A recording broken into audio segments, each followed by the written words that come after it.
il y a des signes qui ne trompent pas. Lorsqu'en 2025, à l'heure où la planète parle d'inclusion, de justice et de solidarité, des délégations africaines se voient refuser le visa pour participer au sommet mondial sur l'économie sociale et solidaire, et cela révèle une fracture plus profonde, celle d'un monde qui parle d'équité, mais pratique encore l'exclusion.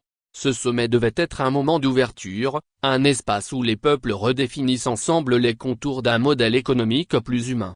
Mais comment construire une économie solidaire quand les frontières de la solidarité s'arrêtent aux portes des consulats? Un déni de respect et de réciprocité. Les pays africains, souvent présentés comme partenaires stratégiques, continuent d'être traités en candidats à la bienveillance, soumis à la suspicion diplomatique et à la lenteur administrative.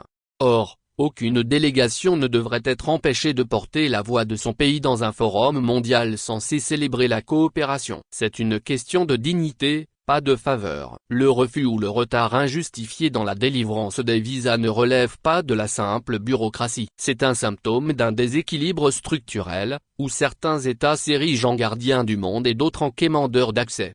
Une incohérence d'autant plus inacceptable que ces mêmes États abritent parfois le siège d'organisations internationales censées défendre les principes de l'égalité et du dialogue global.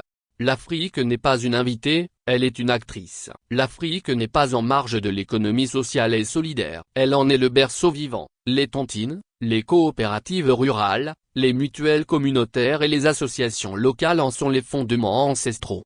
Empêcher ses représentants d'y participer, c'est nier une partie de la mémoire universelle du développement solidaire. Comme le rappelait Thomas Sankara, la liberté ne se mendie pas, elle se conquiert. Le respect non plus ne s'octroie pas, il s'impose, par la cohérence et la fermeté. Corriger cette incohérence, un impératif moral et politique. Il est urgent de corriger cette incohérence diplomatique. Le visa ne doit plus être un instrument de hiérarchisation entre nations, mais un outil de facilitation pour la coopération internationale. Les États africains, à travers leurs gouvernements, institutions et réseaux citoyens, doivent exiger un traitement équitable, fondé sur la réciprocité et le respect mutuel.